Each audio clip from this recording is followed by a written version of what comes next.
In my last lectures, I taught about spinning. I taught spinning and why is a plus half and minus half and what is the direction and so on.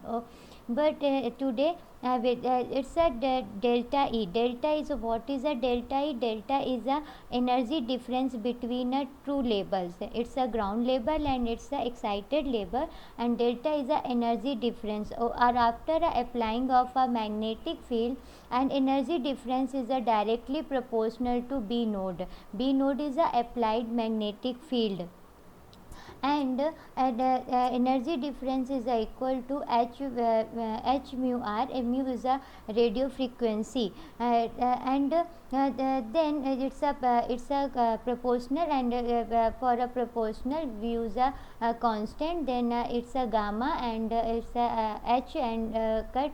So gamma is a gyromagnetic ratio. What is a gyromagnetic ratio? Is a characteristic property of a nucleus, because every nucleus have a different gyromagnetic ratio, not the same gyromagnetic ratio. For example, for a hydrogen, gyromagnetic ratio is a 42.57 megahertz per Tesla, and for a carbon, gyromagnetic ratio is a 10.705 megahertz per Tesla. Okay.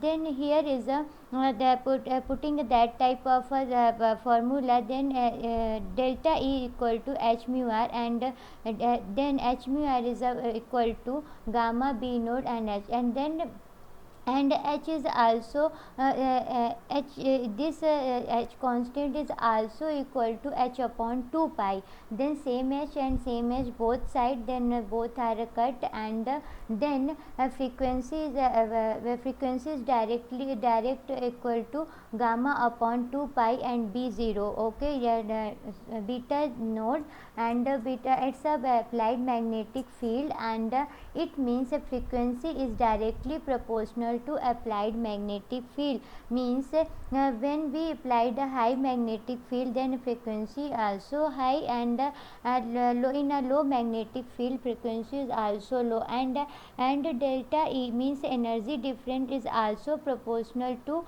beta node, because when beta node high applied magnetic field, then energy difference also high, and in a less applied magnetic field, energy difference also very less.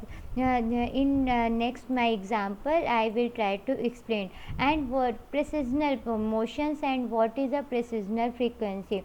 The precisional path around the magnetic field is a circular like a spinning top. It's a spinning top. Okay.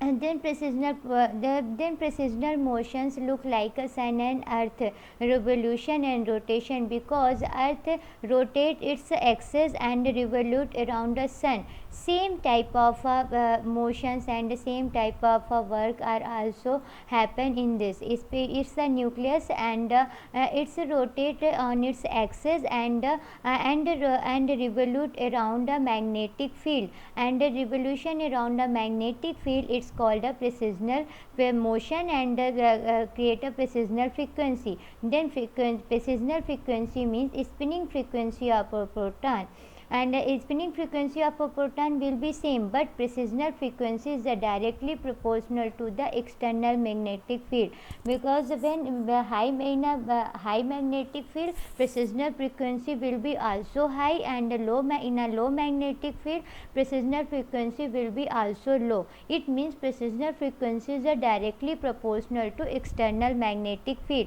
but spinning frequency of a proton will be same. And precisional motion means proton will be the showing a precisional motion due to the interaction of a spin and gravitational force of the earth. It is also called a gyrospecific motions, and gyroscopic motion, and it's a rotation. Precisional motions like earth rotations, earth rotation and revolution around the sun. Okay, thank you friend, and in my next lectures I will try to explain other topics related to NMR spectroscopy.